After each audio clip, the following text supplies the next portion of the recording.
I was going to make a community post about this because I felt like it was just good enough to make a community post of it and see what happens. But right as I try and I send it, my computer blue screens. So I'm going to have to make a video instead because it didn't save my progress. Anyway, so recent news came out this afternoon from Michigan insider of 24/7 Sports. Blake Corum, who appears as a co-owner of a Wyoming-based company with Connor Stallions, says he was unaware of the supposed partnership. He has no business relations with Stallions. He has an attorney currently handling the situation. Now, you may see all this and ask yourself, how is this all connected? How do some of these tabs look? They look a little bit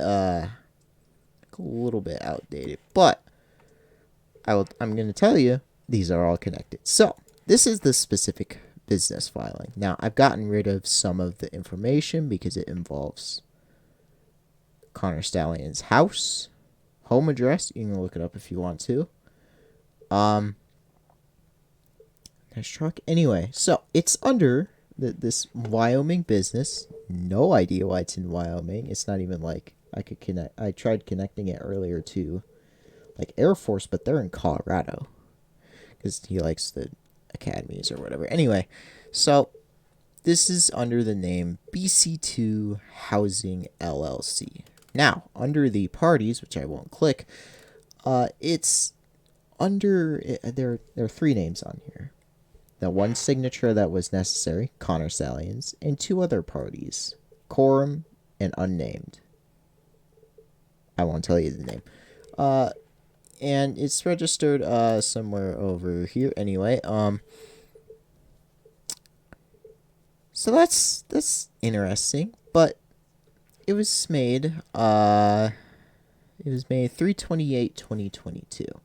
Now that obviously Corum has an out to this. You can say, I didn't know this was a thing. This is very weird anyway. Why would I even sign up with this? But then, just 5 weeks after the creation of this company, he posts this to his Instagram feed. I'm a walking business. I should be an LLC. Hashtag BC2 LLC. Now, whoa. Let's slow down here. He already has a business under that name. Blake Corum BC2 LLC. But entity type of Virginia. I may or may not had to delete some stuff. That's why inspect elements open. It's under there's his company contact. I think that might be his dad, but it's filing state in Virginia, specifically in this place right here, just outside of Washington D.C. I kind of left that there. But it says inactive, which is a bit interesting because there was. I'm not going to show it because YouTube reasons. They sell houses, obviously. Actually, it's not actually obvious, but the whole business BC2 Housing LLC is actually kind of connected because he and his dad do sell houses and buildings and such. So it kind of is connected, you could say. But it's interesting that he posted this 5 weeks after this with this logo, which I'm assuming is his own personal logo. But I want to bring up the third person in this, which is entirely why I think that he does have an out to this, but he also kind of doesn't. The third person, their name is attached to first this awakening spirit, enlightening you to unlock your spiritual powers. And why are you here? Don't worry, I ask myself that question every day. It then brings up this website, which is oddly linked to the same thing, that refurbishes tech and well, you can buy like this stuff or whatever. I'm not really a tech person. I'm sorry. Uh, which is strange, but I mean, I guess it is understandable that. But the weird thing is that why would this third person be in here? If it was two, I could completely understand. But why is there a third person? Well, we won't know. This story just broke like 3 hours ago, so it's not like this whole thing is that it's out. But it's odd that this even exists with Corum, Stallions, and unnamed also with it, and it's interesting that all of this is connected to each other. Now, do I think that Stallions committed business fraud by adding his name to it? I mean, considering his other actions, probably, but where would there be the benefit for Blake Corum to add himself to this business?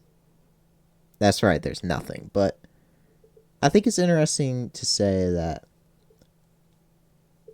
this whole Michigan scandal thing has brought us to the point where people are searching the Wyoming business files to find BC2 housing, and then under the parties have Corum and unnamed under it, and then finding a post 5 weeks afterwards with this specific hashtag,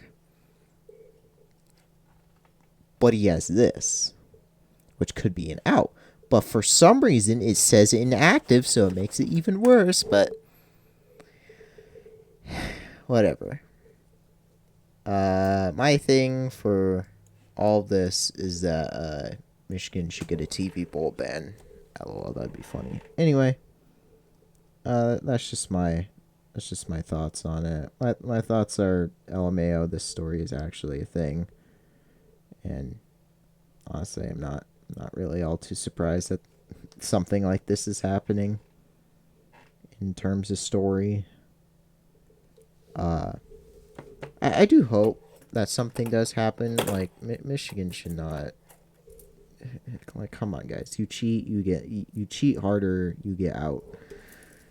And then the whole thing today where they were saying, that Purdue was giving Michigan signs. Like, come on, dude.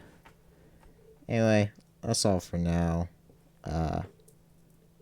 Sorry if this is not necessarily what you wanted to see on your feed, but it's something I wanted to at least talk about.